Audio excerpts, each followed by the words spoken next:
Di awal cerita kita diperlihatkan total ada 3 orang yang bekerja sama untuk melawan satu orang yang bernama Sethu. Di sini mereka mencoba merebut yang namanya sebuah mutiara surgawi. Nah, mereka menggunakan segala macam cara guys untuk menangkap orang itu dan merebut mutiaranya.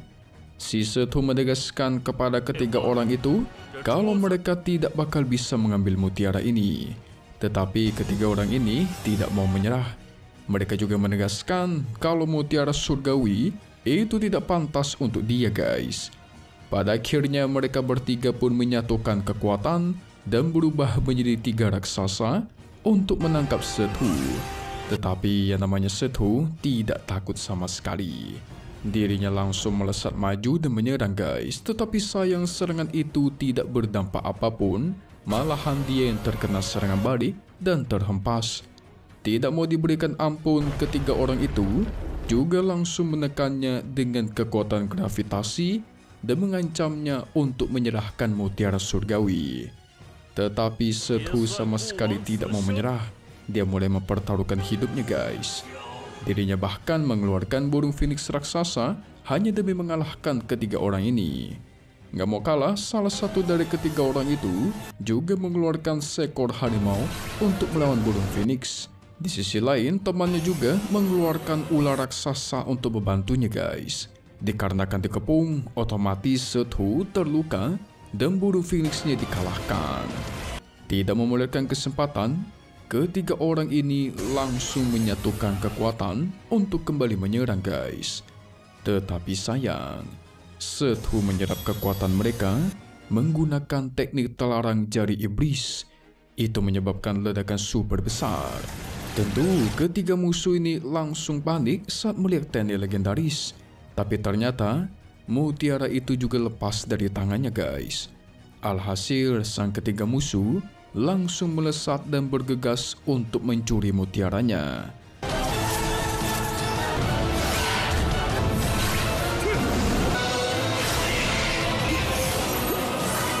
Tetapi sayang, Sethu mengorbankan hidupnya untuk melindungi mutiara itu. Singkat tuar, ledakan besar terjadi serta tubuhnya Sethu itu hancur jatuh ke bumi guys. Singkat cerita, ribuan tahun berlalu. Ada seorang bocah laki-laki yang bernama Wang Lin. Dia ini sangat terobsesi untuk menjadi kuat. Sampai-sampai dia terus belajar gimana caranya untuk berlatih dan meningkatkan kekuatan walaupun pada saat perjalanan pulang. Ini namanya super niat ya guys. Sesampainya di rumah, dia langsung membantu sang ayah serta sang ibu. Yang ternyata ayah dan ibunya itu adalah seorang pemahat patung guys.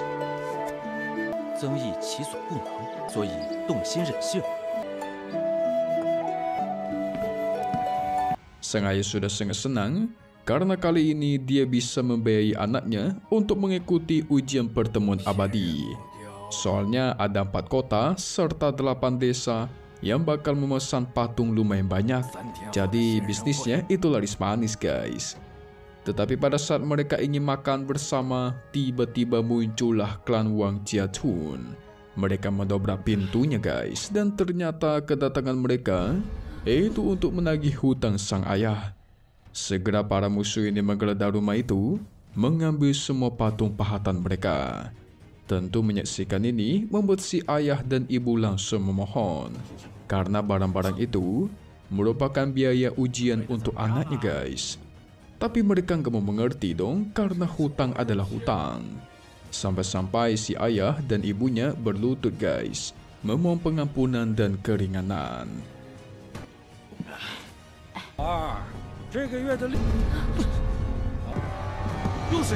Tapi sayang, mereka masih nggak peduli, karena yang namanya hutang itu harus dibayar ya kan.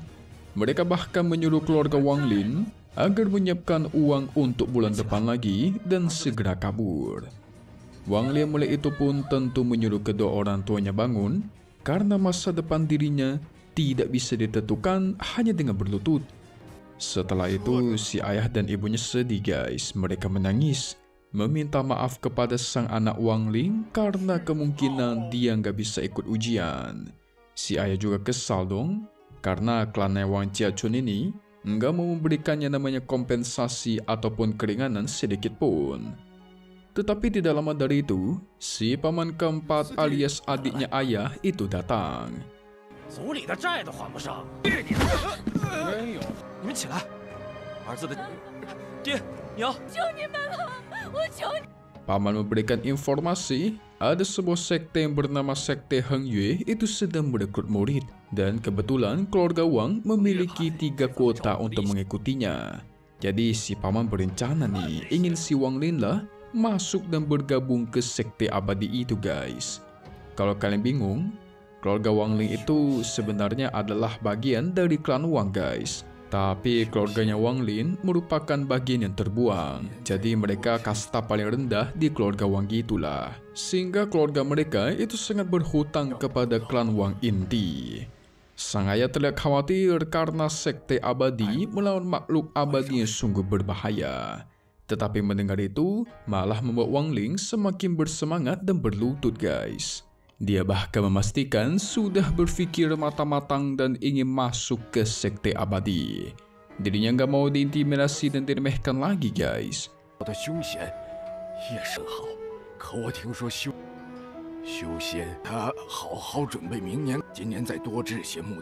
Pada akhirnya keesokan harinya, si ayah dan ibu mengantarnya ke ujian perekrutan sekte abadi. Di saat Wang Lin sudah sampai, dia langsung disambut oleh Wang Hao yang mengikuti ujian perekrutan juga. Tetapi di sini dia digosipkan oleh seluruh anggota keluarga Wang guys. Apalagi ada satu orang lagi yang bernama Wang Zhou mengikuti perekrutan murid. Dikatakan kalau Wang Zhou ini adalah anak berbakat yang diincar oleh sekte Heng Yue untuk masuk ke dalam. Tetapi dia di sini sangat sombong guys, meledek si Wang Lin.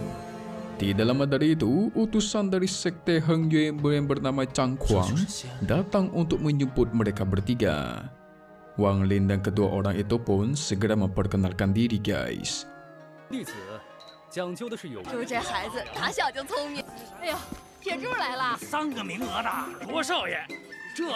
Di sini orang-orang juga langsung memberikan hormat kepada Zhang Kuang. Sementara Zhang Kuang langsung mengeluarkan pedang terbangnya, menyuruh mereka bertiga untuk naik. Pada akhirnya, mereka pun pergi dari sana. Tidak berapa lama, mereka pun akhirnya sampai ke sekte Heng Yue, yang ternyata itu berada di atas langit guys. Keren juga nih. Selain mereka, juga ada kandidat-kandidat dari keluarga lain. Lalu segera dari atas langit, muncullah 3 orang tetua di hadapan mereka, yaitu Huang Long Chendren, kepala sekte Heng Yue, dan kedua asistennya. Dia pun langsung mengumumkan memulai tes pertama, yaitu pengecekan akar spiritual.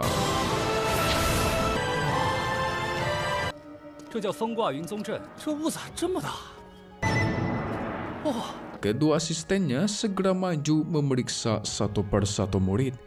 Dia juga menegaskan guys, kalau cuman akan ada sedikit orang yang terpilih dari tes ini. Dan sesuai dengan perkataannya, setelah sekian lama, nggak ada orang satu pun yang lolos dari tes ini. Padahal baru tes pertama loh guys. Pada akhirnya tibalah giliran Wang Zhou untuk diperiksa. Dia untungnya langsung lolos karena memang sedari awal dirinya berbakat. Pada saat giliran Wang Hao, dia langsung berlutut, bersikap sopan guys. Tetapi nasib berkata buruk, dirinya tidak lulus dalam ujian ini. Tetapi dia langsung memberikan panitia sebuah item langka berusia 300 tahun dengan tujuan menyogok guys. Waduh, sialan juga nih.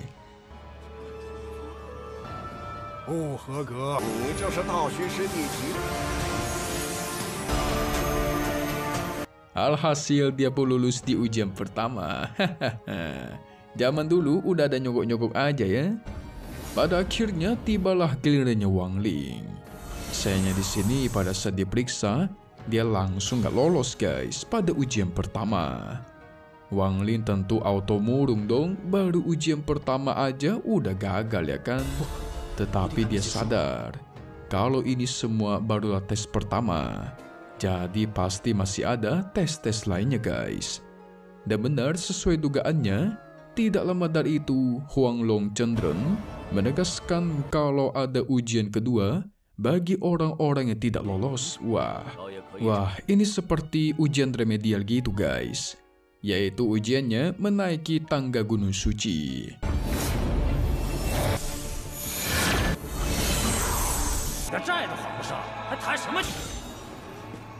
Jikalau ada seseorang yang berhasil mencapai puncak sebelum matahari terbenam, dia bakal dianggap memenuhi syarat dan auto lulus. Dia juga memberikan informasi lain kalau bakal ada seseorang yang menyebut mereka kalau semisal di tengah jalan tidak kuat atau mengalami bahaya gitu. Jadi nggak perlu khawatir lah. Tanpa basa-basi, orang-orang di sana serta Wang Ling segera berlari menaiki akar-akar pohon. Di tengah perjalanan, dia didorong oleh seseorang karena dianggap menghalangi guys. Ini benar-benar persaingan nih. Karena dari mereka semua, cuma bakal ada satu orang doang yang lulus. Tetapi untung Wang Ling kita tidak mudah terpancing emosi. Dia pun melanjutkan perjalanan guys.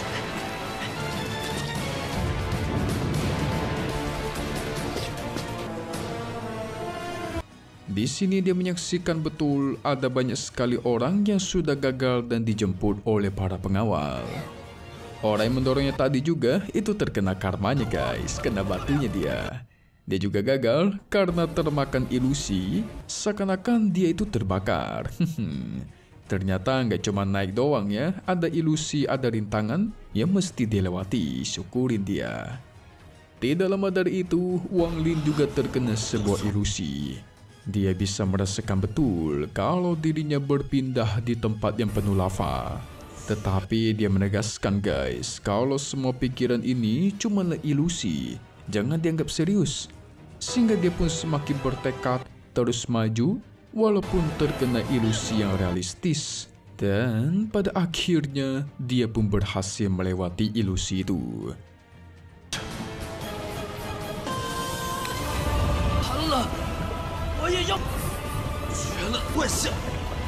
Dalam sekejap ilusi itu sudah menghilang dan dia ternyata sudah melihat puncak dari Gunung Suci guys.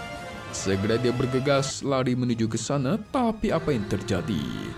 Ternyata dirinya berada di sebuah tebing yang jaraknya itu jauh sekali. Sehingga dia mulai berpikir gimana caranya untuk menyeberang ke sana coba.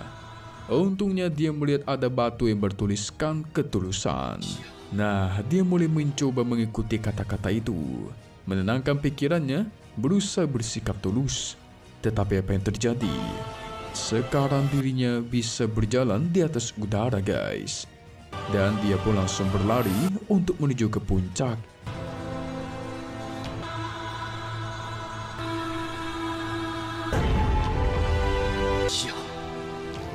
Tetapi sayang, saat dia hampir sampai, tiba-tiba ada sebuah tembok transparan yang menghalanginya. Yang ternyata, matahari sudah terbenam dan waktunya sudah habis. Dia merasa kesal dong, memukul tembok transparan itu. Wah, suwe sekali guys. Pada akhirnya dia pun berjalan kembali karena tidak ada jalan lain. Tetapi nampaknya dia masih merasakan rasa penasaran yang tidak terjawabkan. Sehingga dia mencoba berbalik guys. Berlari menerobos tembok itu dan tuar. Dirinya auto terhempas dan pingsan.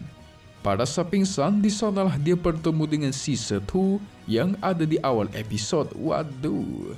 Setu di sini mengatakan kalau harinya sudah tiba. Wadidaw. Mungkin si Setu ini bakal merasuki atau membantu Wang Ling untuk menjadi yang terkuat. Kalau Mimin bilang sih ini ceritanya agak mirip sama si siapa ya? Kayak Tonghua Martial Universe atau Wutong Qiangkun. MC-nya si Lindong guys. Nah, kalau si Lindong kan sama-sama dari keluarga yang terbuang ya kan, sama masih Wang Ling. Cuma bedanya sumber kekuatan mereka itu berbeda jauh.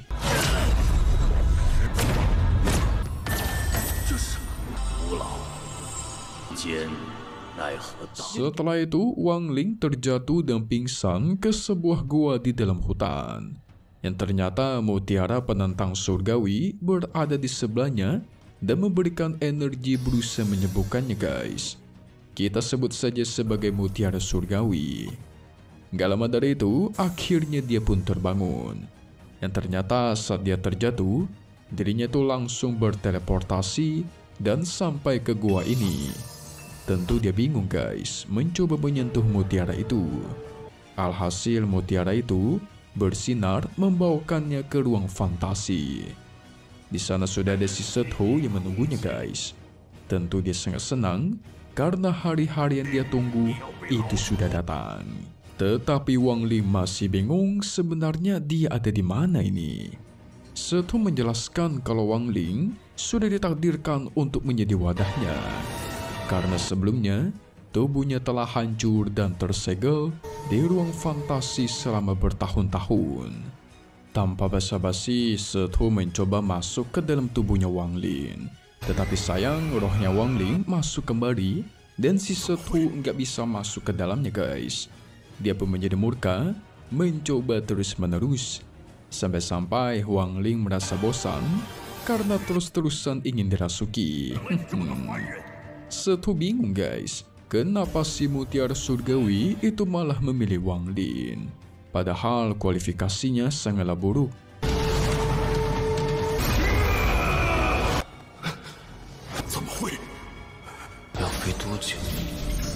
Dia juga merasa sangat kesal karena dirinya tidak bisa menjadikan Wang Ling sebagai wadah. Soalnya dia sudah menunggu saat ini sejak lama guys. Wang Ling meminta Sethu untuk membimbingnya mendapatkan keabadian. Dan dia berjanji bakal membantunya kembali keluar dari dunia fantasi. Tetapi Sethu menolak guys.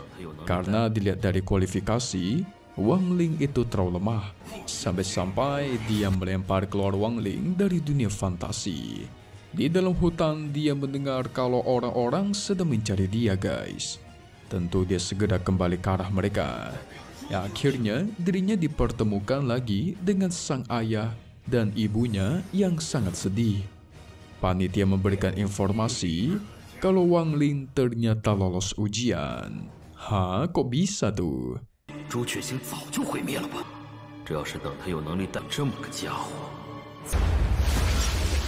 不知天高地。 Dikarenakan para tetua melihat ketekunannya yang sungguh bagus, dan akhirnya Wang Ling dibawa pergi oleh Chang Huang. Ternyata ujian mencapai puncak itu ujian melatih mental guys. Barulah karena si Wang Ling sudah lulus, dia pun dibawa ke sekte Heng Yue. Dijelaskan kalau di sini ada yang namanya tingkat status para murid dan bisa dilihat dari warna pakaian. Warna putih jelas merupakan tingkat tertinggi. Yang kedua kuning, merah, dan abu-abu. Yang paling terakhir yaitu murid terdaftar. Chang Huang mengantarkan Wang Ling ke kediaman misi. Di sini Chang Huang disambut oleh para pemimpin di tempat ini yang bernama Liu Shulang guys. Murid berpakaian kuning. Berarti dia di tingkat 2 nih.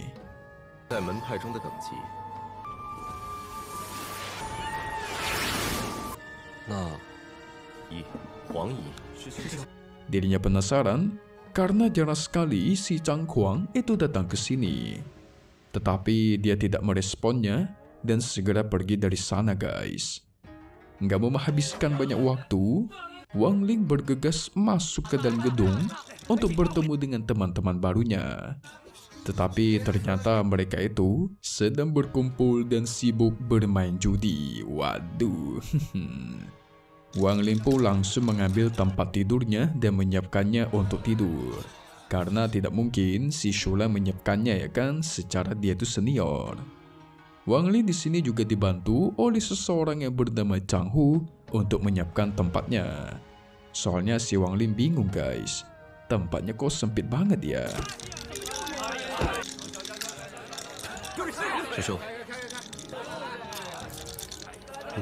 Tidak lama dari itu, Shulang pun mengumumkan kalau kupon misi mereka sudah dibagikan. Tentu semua murid di sana langsung bergegas memilih dan mengambil misi-misinya. Dijelaskan kalau tidak bisa menyelesaikan misi dalam 7 hari, Shulang bakal membuatkan laporan guys. kepada para tetua dan akhirnya mereka bakal diusir. Karena hanya dapat sisaan, Wang Ling mendapatkan sebuah kupon misi yang berwarna merah. Wah, apa artinya nih? Singkat cerita, malam hari sudah tiba. Si Wang Ling sangat penasaran. Dia terus bertanya-tanya kepada Chang Hu, kenapa para murid itu tidak mau mengambil kupon misi yang warnanya itu merah. Tapi di sini si Chang Hu tidak mau membocorkannya guys, dan menyuruhnya agar melihat sendiri misinya besok. Pasti misi susah nih.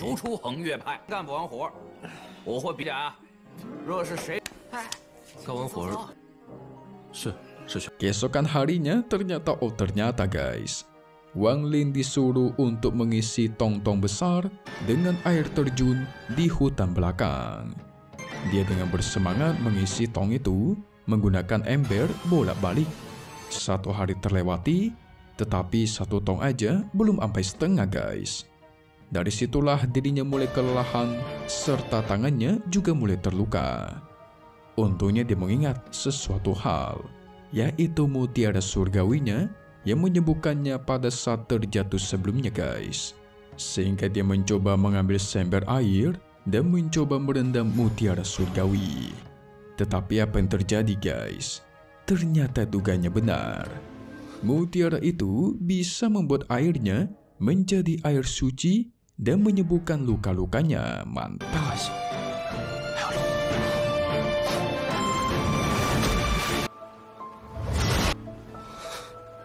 Air itu juga membuat tubuhnya menjadi sangat ringan pada saat dia minum. Air apa ini? Air zam-zam kali ya. Di sisi lain, si Shulang sudah bertemu dengan seseorang yang mengenakan sebuah jubah hitam. Dia menenangkan orang ini karena jika ada harta yang ditemukan, pasti harta itu bakal dia berikan kepada si orang misterius ini.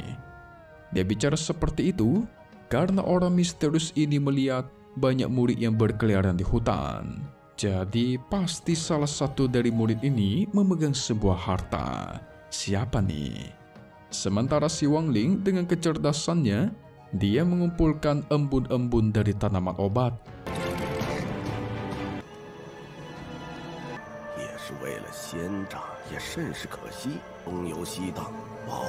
Di situ dia mencoba merendam mutiara surgawinya menggunakan air itu guys. Alhasil embunnya memiliki efek super bagus untuk memulihkan kekuatan. Setui menyaksikan kehebatan Wang Ling dan kecerdasannya auto terkagum. Ini si Wang Ling ingin meningkatkan atribut air dari mutiara surgawi. Alhasil karena itu, Wang Ling jadi berhasil memenuhi tong-tong itu cuma dalam kurun waktu 4 hari. Oh, pantesan para murid nggak mau ambil misi kupon warna merah guys. Ternyata misi kupon merah itu adalah misi fisik, jadi harus mengisi tong seperti ini. Pantas pada males ya kan? Nah, si Shulang yang menyaksikan itu auto curiga. Mengira si Wang Ling pasti sudah menemukan sesuatu.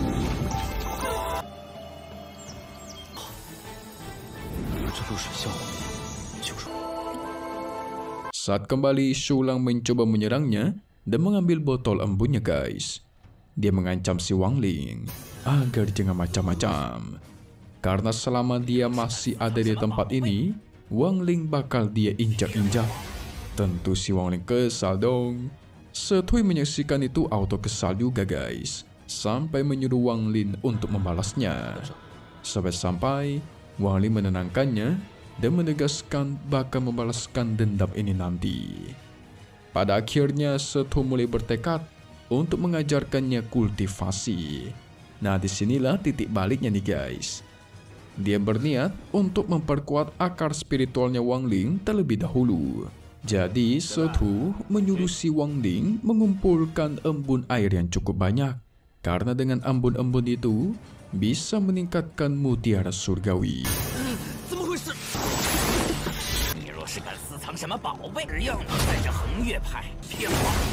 Tanpa basa-basi, Wang Ling langsung mengumpulkan embun-embun ke dalam botol. Dia sebenarnya nggak menyangka guys, karena dia menduga kalau Setui bakal mencari wadah lain. Pada saat embun-embun sudah terkumpul, Tiba-tiba mutiara surgawi langsung menyerap embun itu dan meningkat. Alhasil sekarang Wang Lin langsung berfokus untuk berkultivasi di dunia fantasi guys. Karena di dunia fantasi, waktu itu berjalan sekitar 10 lebih cepat dibandingkan di luar. Jadi itu juga mempercepat kultivasinya si Wang Lin. Diketahui juga kalau ranah itu ada 7 tingkatan. Dan setiap ranah memiliki tingkatnya berbeda-beda pula. Jadi itu bakal menarik.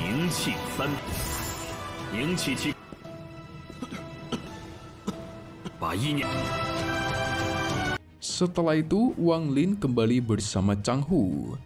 Dia mendapatkan informasi kalau Sekte Xuan Tao akan datang untuk mengadakan kompetisi bertarung. Jadi Tuan Sun sedang mencarikan seorang murid untuk dia rekrut ikut ke dalam kompetisi. Dan benar aja guys, pada saat dia sampai, semua murid itu sudah berkumpul untuk dipilih oleh Tuan Sun. Tidak mau ketinggalan, mereka berdua pun langsung berlari dan ikut menjadi peserta dong. Tuan Sun langsung tertarik kepada Wang Lin. Karena dia itu tekun banget guys, walaupun tingkat kultivasinya sangat buruk. Alhasil dia menawarkan Wang Lin untuk menjadi muridnya dan naik peringkat menggunakan baju kuning.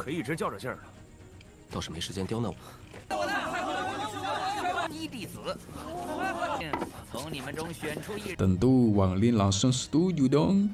Membuat semua murid auto bingung dong.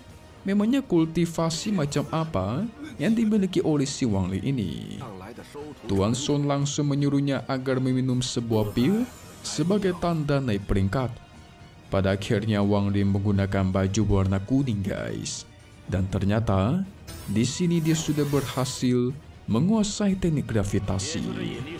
Tetapi si Sethu masih meremehkannya karena dia terlalu lama menghabiskan waktu untuk kultivasi. Padahal kultivasinya sekarang baru mencapai Qi kondensasi tingkat 1, alias masih tingkat dasar guys. Tidak lama dari itu, Wang Lin mendengar kalau Chang Hu sedang berdebat dengan Shulang.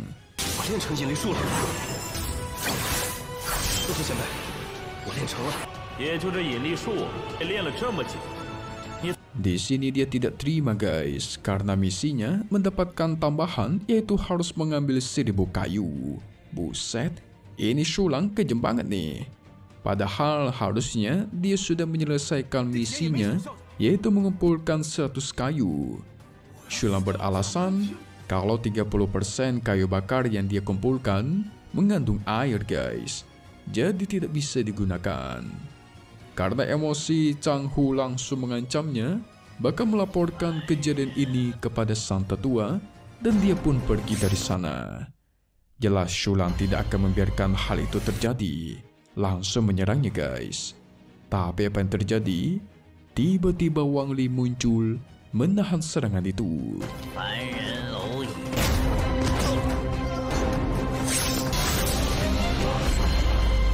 Dia tidak terima karena mereka satu perguruan, tetapi dengan seenaknya Shulang menindas orang lain. Shulang cukup terpukau. Wang Lin ini ternyata menguasai teknik gravitasi ya. Dan pada akhirnya mereka pun bertarung guys. Dengan mudahnya si Wang Lin menghindari semua tekniknya, bahkan menghempaskannya. Tidak ada kata ampun, Wang Lin juga mengumpulkan kekuatan di telapak tangannya. Dia tidak terima guys, kalau sebelumnya dirinya sudah dihajar dan dipermalukan. Sehingga tanpa basa-basi dirinya pun langsung menyerang. Dengan sigap Shulang langsung menggunakan kekuatannya membentuk sebuah pelindung. Tapi apa yang terjadi? Tiba-tiba si Chang Hu juga ikut menyerang Shulang dari belakang guys. Menusuknya sampai menghabisinya. Wadidaw, sudah menghabisi seorang senior, gimana nasib si Chang Hu nih? Bakal dapat hukuman atau mungkin bakal diapain tuh? Dikeluarkan dari sekte kah? Ini bencana. Setelah mereka berhasil menghabisi Shulang, si Wang Lin bakal menyembunyikan tubuhnya. Jadi dia menyuruh Chang Hu bergegas kabur dulu. Awalnya Chang Hu nggak mau karena dia ingin Wang Lin ikut kabur. Tetapi Wang Lin memastikan akan mengurus masalah ini dengan baik. Alhasil Zhang Hu percaya kepadanya, dia pun langsung pergi dari sana. 你也和我一起走吧，保重。 Setelah itu Wang Li mengumpulkan kekuatannya ingin memindahkan tubuhnya Shulang. Tetapi apa yang terjadi? Tiba-tiba dia tidak bisa mengumpulkan kekuatan guys. Setu menjelaskan kalau dia itu sudah terkena yang namanya racun rumput roh. Dia mencoba memeriksa kultivasinya Wang Lin untuk dipastikan. Dan ternyata racun itu berasal dari pil yang diberikan oleh Tuan Sun sebelumnya. Karena Wang Lin tahu jelas pengetahuan Setu itu sungguh luas, dia pun langsung menanyakan soal penawarnya. Setu menjelaskan racun ini cuma bisa dilawan dengan racun juga. Racun melawan racun? Sehingga dia menyuruh Wang Ling agar langsung menghabisi si Tuan Sun sekarang juga. Tetapi Wang Ling yakin dia bisa menetralkan racun ini apapun yang terjadi.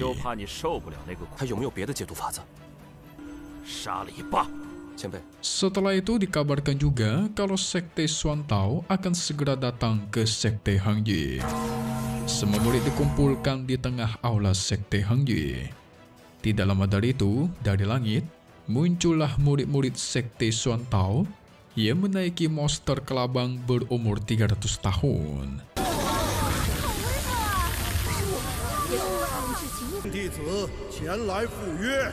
Mendengar itu, Wang Ling langsung tertarik, karena kan yang namanya kelabang itu punya racun. Ada juga seorang wanita yang bernama Liu Mei, dia cantik bukan main. Saking cantiknya, semua murid auto terpukau dan masuk ke dalam teknik pesona. Tetapi Liu Mei sedikit bingung. Penasaran guys, terutama kepada Wang Lin, karena dia dengan mudahnya bisa melepaskan diri.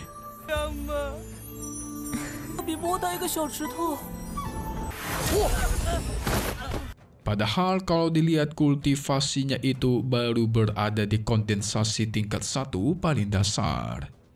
Para tetua Sekte Hangye datang dan menetralkan teknik itu. Mereka juga kesal karena si Liu Mei seenaknya menggunakan teknik pesona. Buat yang tidak tahu, teknik pesona itu teknik menggoda gitu guys. Musuh yang kena biasanya nggak bisa bergerak atau terpukau doang.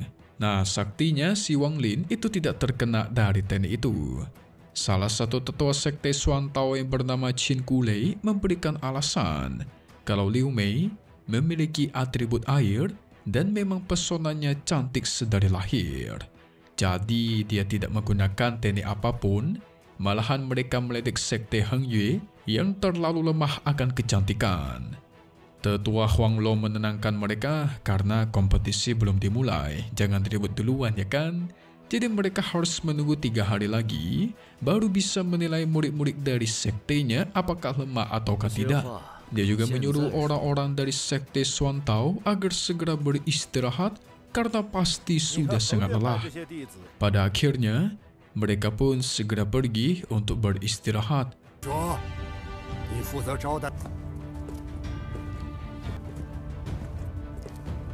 Para murid-murid di sana terpukau dengan kelabang milik Sekte Xuan Tao.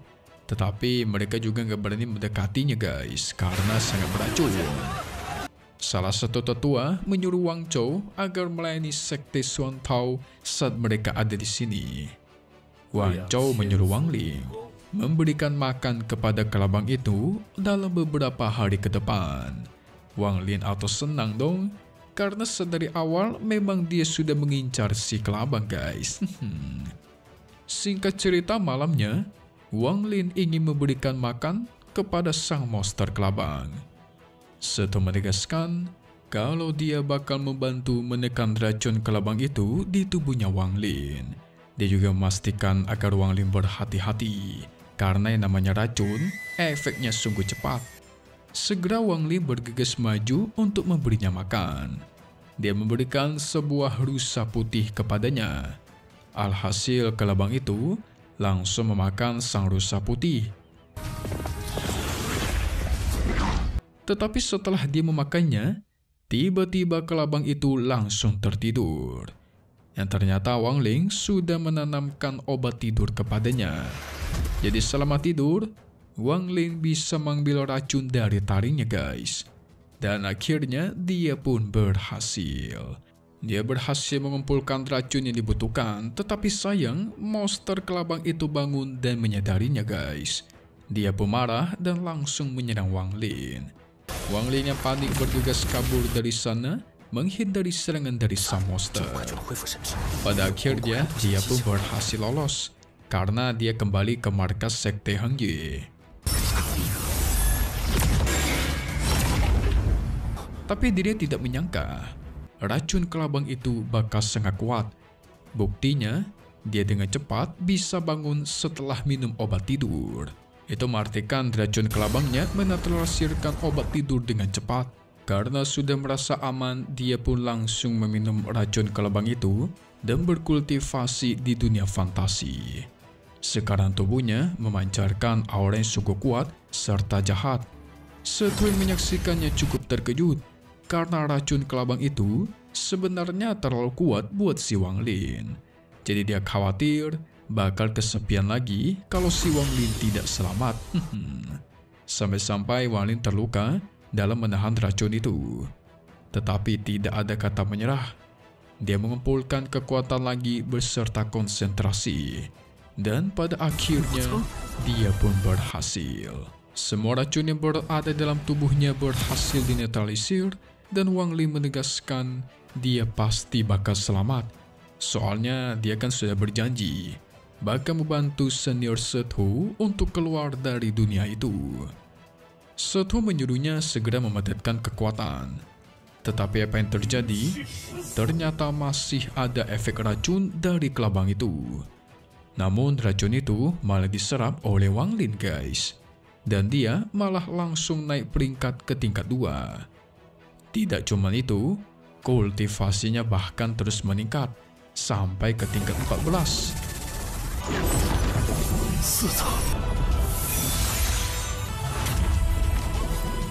Tentu membuat Sethu terkejut. Kok bisa seperti itu? Yang berarti sekarang Wang Ling itu berada di ranah kondensasi tingkat 14. Waduh. Setelah itu Wang Ling kembali ke kediamannya. Tapi di tengah perjalanan, para murid sekte Xuan Tao itu sudah menunggunya guys. Yang ternyata mereka sudah melihat kelabang milik sekte mereka itu tiba-tiba jadi depresi setelah diberi makan oleh Wang Ling. Jelas si Wang Ling gak mau ngaku lah dan pura-pura bodoh. Tetapi para murid tidak mau mengerti, langsung menyerangnya guys. Untungnya sang guru Tuan Sun muncul dan menahan serangan itu. Tuan Sun menasihati mereka agar tidak mencoreng nama baiknya sekte Xuan Tao. Karena di sini dilarang menyakiti sesama murid sebelum kompetisi dimulai. Sehingga para murid pun tidak berani guys dan mereka mundur.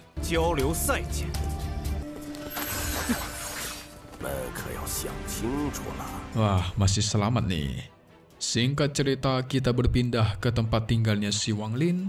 Di sini dia langsung mengucapkan terima kasih kepada gurunya Tuan Sun. Tetapi Tuan Sun bingung, kenapa si Wang Ling masih berada di ranah kondensasi tingkat 1.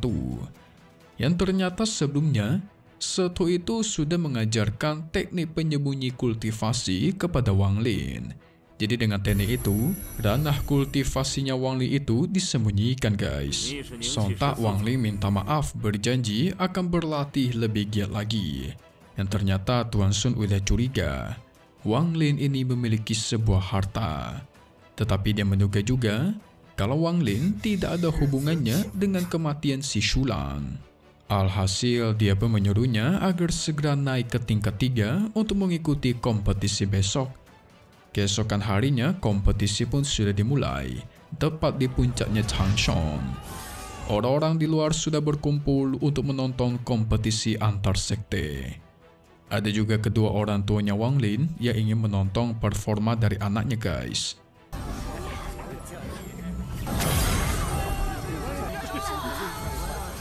Di sisi lain, Sekte lain yaitu Sekte Lohe juga menonton kompetisi ini. Seorang wanita yang bernama Liu Miwan, dia ini berasal dari Sekte Lohe, bingung karena kompetisi ini cuman ada untuk Sekte Heng Yue serta Sekte Xuan Tao. Kok sekte mereka nggak ikut gitu? Sang kakak yang bernama Li Qijing menjelaskan kalau mereka berdua ini merupakan sekte yang jaraknya terlalu jauh dan berisikan orang-orang yang terlalu agresif. Jadi sekte mereka diundang ke sini itu juga cuman karena memiliki hubungan yang baik kepada kedua sekte ini. Jadi sekte Lohe mereka cuma jadi tamu undangan guys. Tidak lama dari itu, tetua Huang Long pun muncul menunggangi naga biru, membuat semua orang terkejut terpukau menyaksikannya. Kedatangannya ke sini untuk menegaskan kalau kompetisi ini resmi dimulai.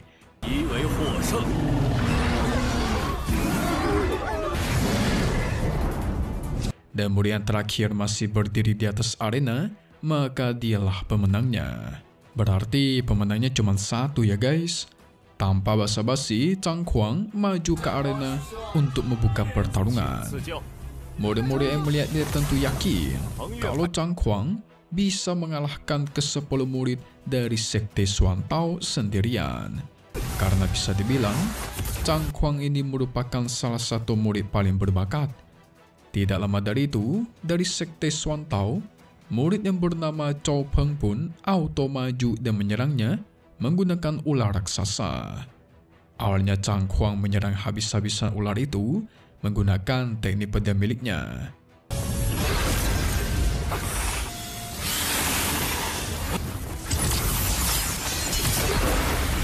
Bahkan dia mengeluarkan burung bangau guys.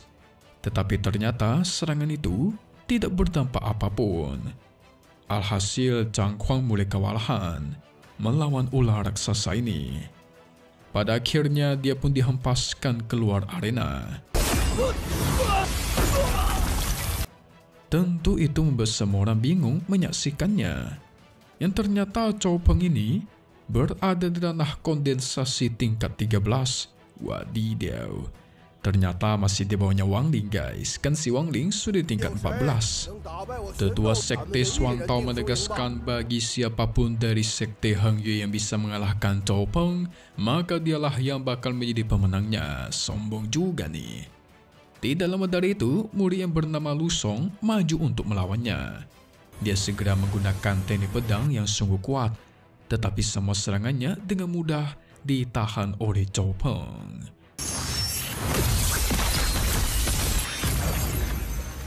Gak cuma sampai situ, dia juga membalasnya menggunakan teknik pedang guys. Alhasil Lu Song dikalahkan dengan mudah.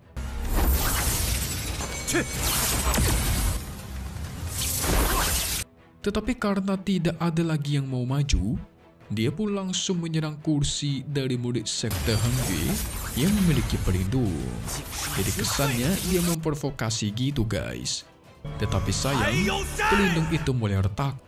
Yang gawat bukan hanya para murid, tetapi para penonton yang merupakan orang biasa dari luar, ditambah di sana ada orang tuanya Wang Lin. Wow, apakah Wang Lin akhirnya bakal turun tangan dan menunjukkan kekuatannya? Yang berarti bisa dibilang, Wang Lin sekarang sangat... Serangan pedang menembus pelindung arena, segera Wang Lin turun tangan untuk menghancurkan serangan-serangan pedang itu. Wah, keren sekali. Zhou Peng yang tidak terima, langsung menyerang Wang Lin. Tetapi semua serangan itu berhasil dia hancurkan dan tuar. Malah diserang balik. Zhou Peng masih emosi guys. Dia langsung mengeluarkan teknik senjata pedang, ingin menghancurkan Wang Lin sampai berkeping-keping. Tetapi lagi-lagi, semua serangannya itu bisa dibalikan oleh si Wang Lin. Bahkan Zhou Peng terus terkena serangan telak. Itu semakin membuat Zhou Peng murka.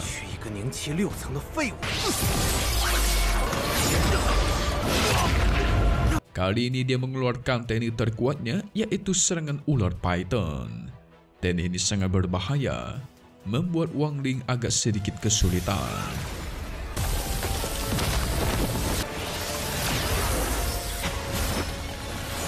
tetapi dia berhasil menyerang sang ular. Walaupun begitu, itu masih tidak cukup. Wang Ling langsung mengeluarkan semacam bola energi dan memasukkannya ke dalam mulut sang ular. Ketika sudah di dalam perut, tuar langsung diledakkan. Hancur udah itu ular, guys.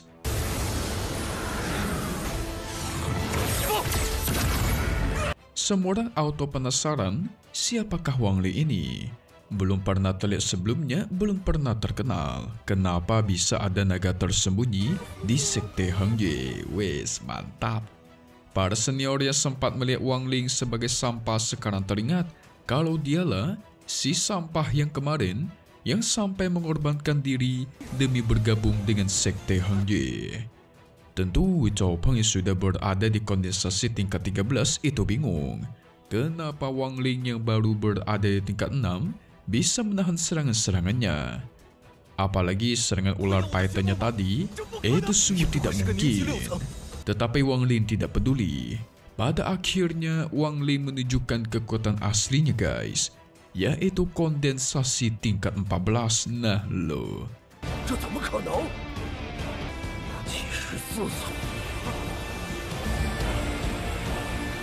Zhao Peng auto mengaku menyerah. Dia pun terus memohon, tetapi Wang Ling tidak peduli. Akhirnya, Zhao Peng dia kasih cium tinju oleh si Wang Ling. Berani sekali menyakiti orang tidak bersalah ya, kata Wang Ling. Tetua Ouyang dari sekte Xuantao tidak terima, langsung menyerang Wang Ling. Nasib untung, leluhur muncul dan menahannya. Namanya adalah Liu Wenju. Berani sekali ya kalian menindas para junior dari sekteku. Selain itu, leluhur Liu Wenju menaikkan pangkat Wang Ling sebagai murid dalam sektenya sekarang. Wah, mantap. Tentu kemenangan dari pertarungan Wang Ling membuat semua murid auto bersorak keras. Dan mereka semua juga penasaran gimana cara Wang Ling bisa mencapai tingkat kondensasi puncak begitu cepat. Tetapi orang-orang dari sekte Lohe itu tahu kalau yang namanya sekte Xuantao ini sifatnya sangat sombong dan tidak terima akan kekalahan. Pasti nanti bakal muncul masalah besar. Para tetua langsung pamit pergi menunggangi kelabang 300 tahun. Mereka seakan tidak terima kekalahan hari ini, guys. Wah, bener juga ya. Pasti bakal ada masalah di kemudian hari. Singkat cerita, kompetisi sudah selesai. Wang Ling segera mencari kedua orang tuanya. Sudah ketemu, dia pun langsung berlutut dan menjelaskan kalau dirinya sudah diangkat sebagai murid dalam. Tentu membuat kedua orang tuanya itu bangga, guys. Tidak tahan ingin menangis. Si ibu menangis melihat anaknya yang kurusan. Dia segera memberikan semua daging sapi yang udah dia bawa, supaya anaknya bisa makan enak. Lihat, guys, usaha orang tua, walaupun mereka bukan dari keluarga mampu, tetapi namanya orang tua, itu masih berusaha memberikan yang terbaik buat para anaknya. Sungguh luar biasa kan jasa orang tua itu. Tidak lupa, Wang Ling juga memberikan mutiara giok pelacak. Jadi ketika mutiara itu dihancurkan, maka si Wang Ling bakal langsung muncul di hadapan mereka. Dan kedua orang tuanya pun pamit pergi dari sana. Singkat cerita, beberapa bulan sudah berlalu, tiba-tiba dari langit muncul sosok raksasa yang berteriak kalau sekte Hengye harus segera meninggalkan puncak Hengye. Dia terus berteriak dengan kata-kata yang sama, yang ternyata itu merupakan leluhur dari sekte Xuantao. Namanya Pu Nanze. Wah, mau balas dendam dia, guys. Sang tetua menginformasikan kalau penguasa sekte Hengye itu belum kembali. Tetapi ternyata Pu Nanze memberikan sebuah token, di mana token itu menjelaskan kalau para penguasa sekte Hengye beserta para leluhur itu sudah meninggoy di medan perang. Waduh.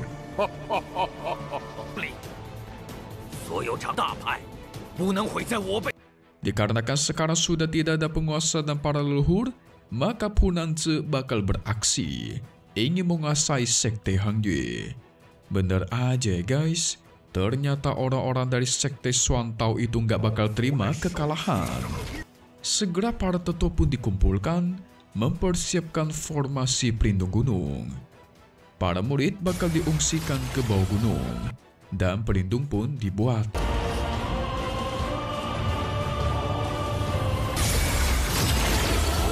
Setelah melihat sosok Punance, dia mengatakan, "Ya elah, cuma di tahap Yuan Ying doang, musuh kayak gini itu cuma seperti semut di hadapanku. Wah, setelah ini kuat banget nih." Tuan Sun yang melihat Wang Lin, dia segera membawanya ke dalam rumah, dan dia beralasan ingin mempersiapkan barang buat turun gunung bersama-sama. Tetapi aneh, harusnya kan para tetua dan para guru itu ikut memperkuat formasi pelindung gunung. Tetapi kenapa Guru Sun malah tidak ikut? Ternyata Guru Sun sudah tahu. Mau gimana pun mereka berusaha, tetaplah bukan tandingan Punance. Jadi percuma aja ikut melindungi sekte Hang Yue. Guru Sun memberikan Wang Lin secangkir teh. Tetapi si Wang Lin bisa melihat betul. Dia sudah belajar akan kesalahan guys. Di mana di dalam teh itu tertanam sebuah formasi racun yang kalau dia minum pasti auto meninggoy. Wang Lin menolak dia membuang tehnya. Wang Lin mengaku sedari awal dia udah tahu di dalamnya ada racun.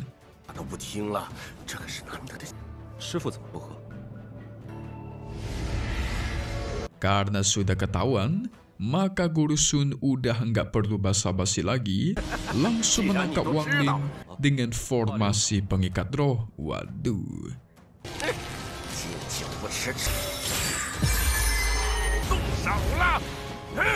Kita beralih lagi kepada di luar.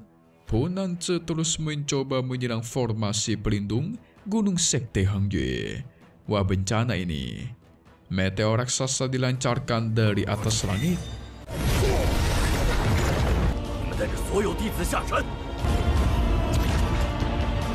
Pada akhirnya tetua Hualong turun tangan.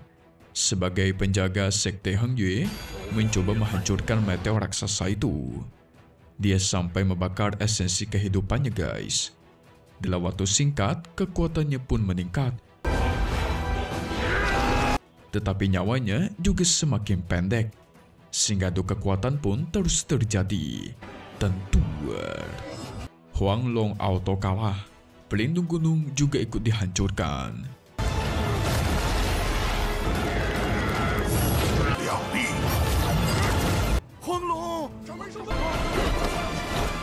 Pada akhirnya semua murid itu turun tangan bersatu, melancarkan serangan gabungan demi menghentikan meteor raksasa. Tetapi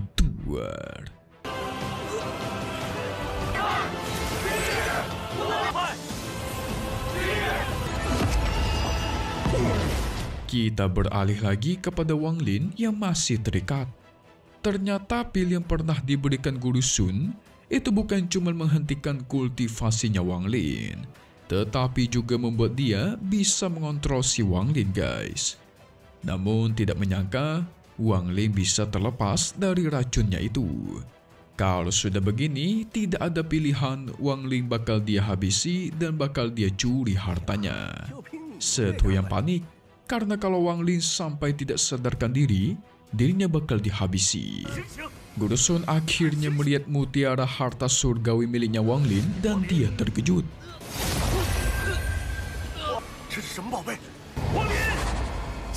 Tetapi ternyata Wang Lin menanamkan kekuatan mutiaranya ke dalam pembuluh darah si Guru Sun, membuat dia tidak bisa bergerak. Malah sekarang Guru Sun dikendalikan dan membuat si Wang Lin terlepas. Yang ternyata guys, sebelumnya Wang Lin sudah mendapatkan tanamannya bisa mengendalikan seseorang dalam waktu sebentar. Dia memasukkannya ke dalam teh yang diminum oleh Guru Sun. Makanya sekarang dia bisa mengendalikannya. Habis sudah nih. Gak perlu cincong meong, gak perlu basa-basi. Wang Lin menyerang kepala Guru Sun dan duar. Auto meninggoy di tempat guys.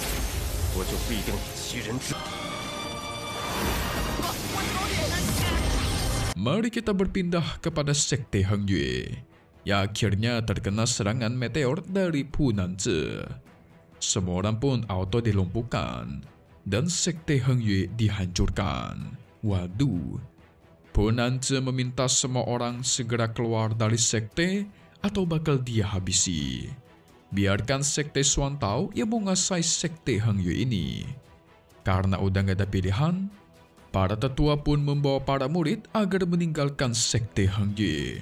Tetapi Pu Nanze mengatakan, bagi para murid sekte Heng Yue yang tetap mau tinggal, mereka bakal disembuhkan dan bakal dijadikan sebagai murid sekte Xuan Tao yang baru. Kata-kata itu berhasil membuat semua murid dari sekte Heng Yue tinggal, guys. Waduh, cepat banget berkhianatnya. Mengikuti sekte Xuan Tao, sampai-sampai salah satu tetua mengatakan dasar orang-orang tidak tahu diri. Dan mereka pun pergi, guys. Inilah kejamnya sekte lebih kuat. Wang Lin tidak terima. Dia meminta Sethu mengajarkan dirinya agar menjadi lebih kuat. Karena hanya dengan cukup kuatlah baru bisa menentukan takdirnya sendiri. Yes, ini mirip dengan di dunia asli. Kalau di Tonghua itu beracu kepada kekuatan, kalau di dunia asli itu beracu kepada kekuasaan dan uang, guys. Singkat cerita, time skip dimulai, yaitu 4 tahun sudah berlalu. Ada 2 murid yang pergi ke belakang gunung. Mereka ini sebenarnya merupakan mantan dari murid sekte Heng Yue. Tetapi sekarang kalian lihat saja seragamnya udah berubah ke sekte Xuan Tao. Namanya adalah Chu Fei dan Chang Hao. Chang Hao di sini mencoba menggunakan kekuatan pendeteksi, ingin mencari harta di sekitar mereka. Tentu, dia menemukan sebuah aura yang sangat kuat dari dalam gunung. Chang Hao sadar itu adalah seorang senior yang sangat kuat. Dia pun langsung meminta maaf karena sudah mengganggu. Si senior mengusir mereka kabur dari sana hanya dengan satu kata, guys. Sehingga duar.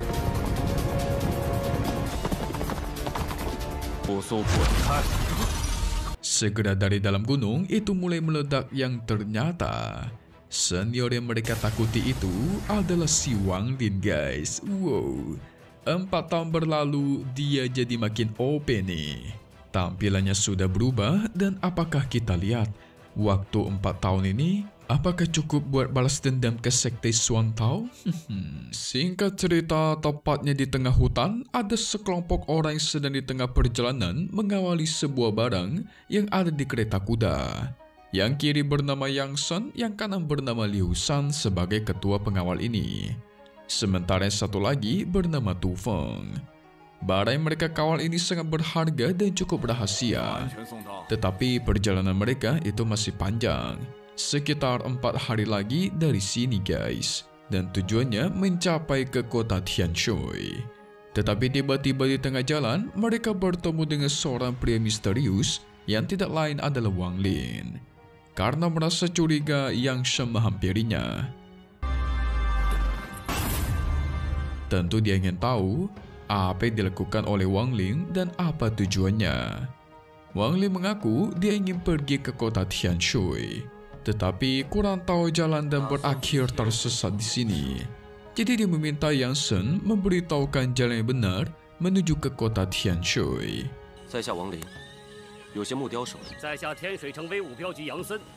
Karena kebetulan Wang Lin memiliki tujuan yang sama, jadi dia pun diajak untuk pergi bersama. Saat di tengah jalan, Wang Lin berfokus berkultivasi.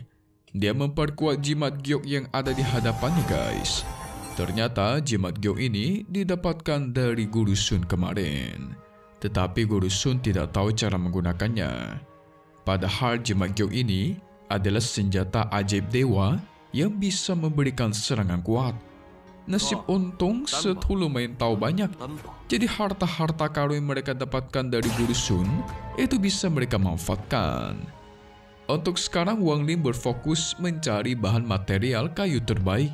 Karena hanya dengan bahan itulah bisa membantu dia menerobos ke ranah selanjutnya, yaitu pembentukan fondasi.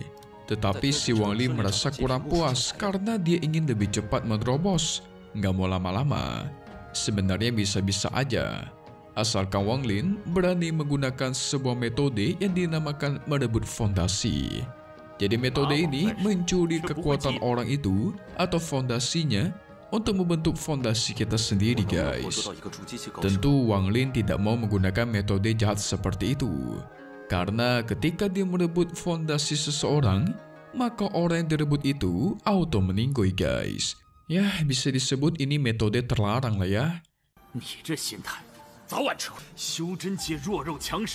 Singkat cerita, mereka bermalam di tengah hutan. Mereka senang asik makan-makan, ngopi, ngecil. Mereka terus mengatakan Tuan Li ini, yaitu sang kakek, seperti dewa hidup di tubuh manusia yang bisa melihat takdir seseorang. Jadi kayak dia bisa meramal gitu, guys. Tuan Li pun mencoba menunjukkan kekuatannya. Dia mencoba meramal takdir dari si Yang Shen. Dan dia melihat ada awan gelap menutupi kepalanya Yang Shen. Itu menandakan bakal ada peristiwa buruk terjadi kepada dia. Terutama bencana yang berhubungan dengan darah. Dalam artian bisa itu perang ataupun meninggoy. Tetapi kalau semisal si Yang Shen bisa melewati bencana ini, maka dalam 3 bulan lagi Yang Shen bakal menikah. Mereka semua mengira itu cuma bercanda. Tetapi Tuan Li merasa aneh. Karena dia bisa melihat awan-awan hitam merah itu mengelilingi semua kepala mereka, guys. Hampir semua orang di sini punya awan hitam merah, membuat Tuan Li auto panik.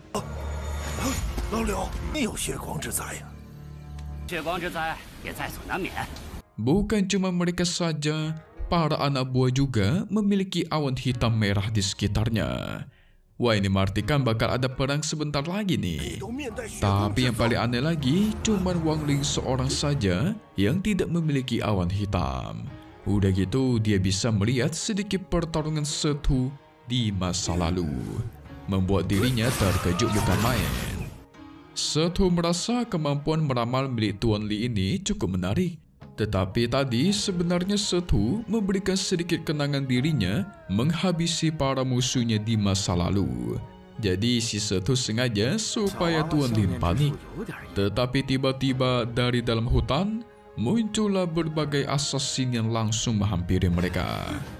Ketuanya bernama Song Xing, berasal dari negara Zhao. Namun ternyata bukan cuma Song Xing, karena ada seorang praktisi kuat yang bisa melancarkan serangan dari jauh. Ternyata mereka mengincar harta ginseng yang dibawa oleh Liu Shan. Wang Li menggunakan kekuatan pendeteksi dan dia bisa melihat kalau itu adalah ulahnya Chang Hu, teman masa kecilnya, guys. Tidak ada pilihan, mereka harus menyerahkan harta yang diinginkan. Lagi pula, mereka para pengawal ini tidak cukup kuat untuk melawan para praktisi tingkat tinggi. Tetapi saat mau diberikan, tiba-tiba Wang Ling mengambil harta itu, membuat Song Xing tidak terima dan langsung menyerang. Tetapi cuma butuh satu tatapan, auto meninggoy si Song Xing. Pada akhirnya Wang Ling menyuruh Chang Hu keluar dari persembunyian. Tetapi saat Chang Hu keluar, dia tidak mengenali Wang Lin sama sekali. Tentu Wang Lin merasa aneh dong, sampai-sampai kekecewaan menghampiri dirinya. Pada akhirnya Wang Lin menyerahkan ginseng itu kepada si Chang Hu. Tapi tiba-tiba muncul lagi praktisi lainnya yang jauh lebih kuat. Namanya adalah Pai Chan, gurunya Chang Hu. Wang Lin bisa melihat Pai Chan berada di tahap kondensasi Qi tingkat 15. Pai Chan pun langsung menggunakan kemampuannya membuat para pengawal meninggoy dan menjadi segumpalan darah. Dan gumpalan darah itu dia minum langsung, guys. Serem sekali. Kebetulan Wang Lin juga sudah mencapai tingkat 15, jadi Setu menyuruhnya mengetes harta-harta yang didapatkan dari kotak penyimpanannya Guru Sun. Pai Chan sangat tidak sabar ingin meminum darahnya Wang Lin. Apalagi dia melihat Wang Lin yang berada di tahap kondensasi Qi tingkat 8. Pasti darahnya sungguh lezat. Chang Hu ingin turun tangan melawannya, tapi ternyata Chang Hu sudah mempersiapkan sebuah jemak khusus yang bisa membantu Wang Lin kabur. Namun sayang, aksinya itu ketahuan oleh Pai Chan.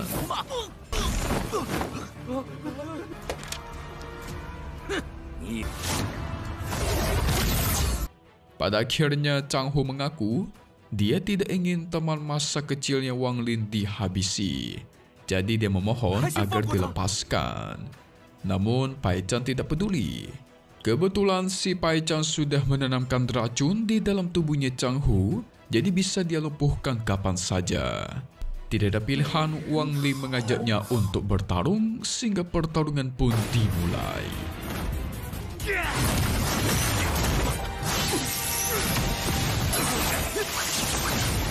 Setelah pertarungan panjang, Pai Chan sadar Wang Li bukan berada di tingkat 8, tetapi dia tidak peduli. Karena Pai Chan menggunakan sebuah pedang senjata ajaib khusus yang sungguh berbahaya. Bahkan Setu memperingatkan agar berhati-hati. Tidak ada pilihan, Wang Li menggunakan kekuatan pemerangkap. Segera dia perangkap pedang itu, dan dia gunakan harta dari Guru Sun, yaitu jimat Gyok Dewa. Membuat Pai Chan ketar-ketir melihatnya berusaha kabur. Tetapi sayang, semua itu sudah telat.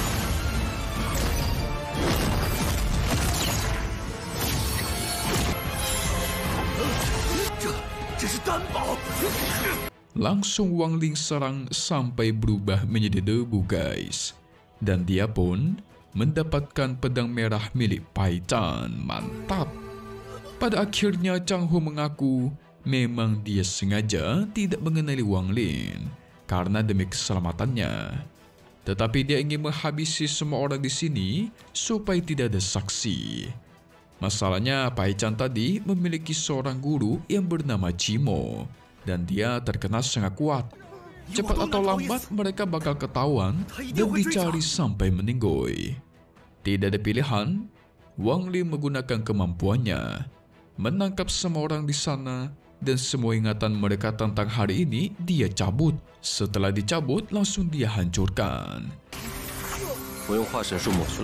Dengan begitu, mereka semua tidak bakal mengingat akan apa yang sudah terjadi. Setelah itu, Wang Lin dan Chang Hu asik ngobrol bersama-sama, ngomongin masa lalu dan kesedihan satu sama lain. Tetapi untuk sekarang, Wang Lin ingin mencari tempat supaya dia bisa merubah pedang yang didapatkan menjadi senjata ajaibnya. Dengan gitu bakal sangat membantu dalam pertarungan nanti. Chang Hu pun mengajaknya untuk pergi ke kota Tengjia karena kota itu terkenal cukup damai dan penguasanya sudah berada di tingkat Yuanying. Makanya tidak ada satupun orang yang berani memberontak. Nggak ada yang berani bertarung sampai melanggar aturan. Tetapi baru mau sampai ke kota, tiba-tiba mereka bertemu dengan salah satu praktisi kuat yang sudah berada di tahap pembangunan fondasi. Dia berasal dari sekte mayat. Sekte ini terkenal ada di manapun. Mau di kota kecil pasti ada cabang mereka, guys. Dan uniknya lagi, peti mati yang dia bawa itu berisikan boneka mayat. Lebih tepatnya boneka yang terbuat dari mayat. Waduh, serem banget. Ini merupakan salah satu teknik rahasia dari sekte mayat. Semakin tinggi tingkat kultivasinya, maka semakin kuat juga boneka yang mereka buat.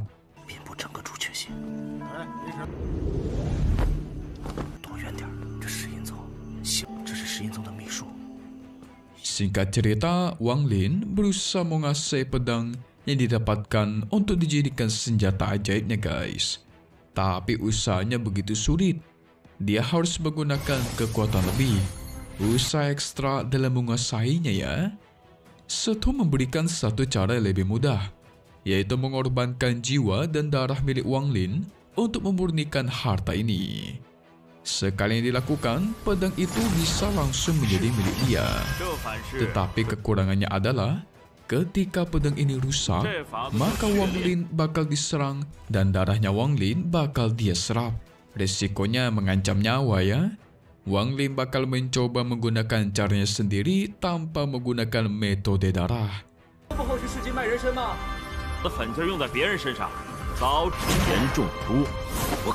Di sisi lain, tepatnya di rumah penguasa kota, inilah sosok penguasa kota Tengjia yang bernama Teng Huayuan.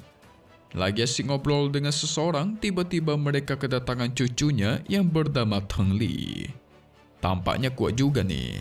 Dan orang gendut yang memberikan harta itu adalah Tuan Cimo guys, gurunya si Pai Chan.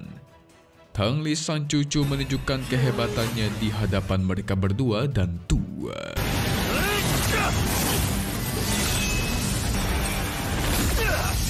Dia memanggil guntur raksasa dari atas langit, membentuk sebuah pedang sampai membelah langit. Buset, ini mah kuat banget ini.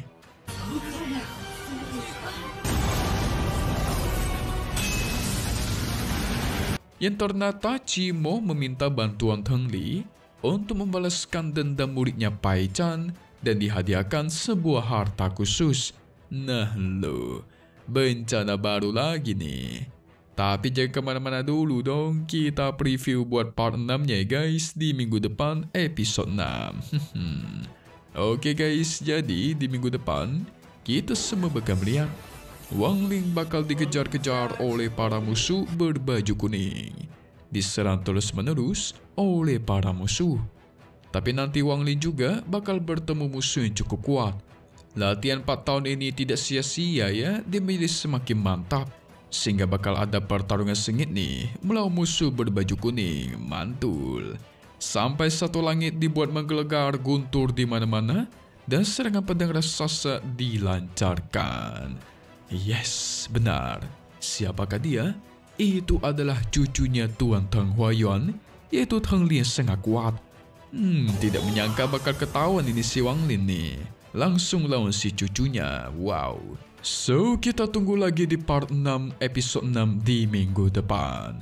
Renegade Immortal atau Swanee di hari Senin lagi ya guys. Tetapi satu hal yang pasti cuman di sini. Thank you buat kalian semua yang nonton dan selalu support channel Mimin.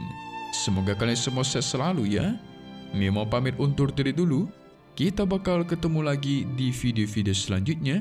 Oke kalau gitu, see you guys.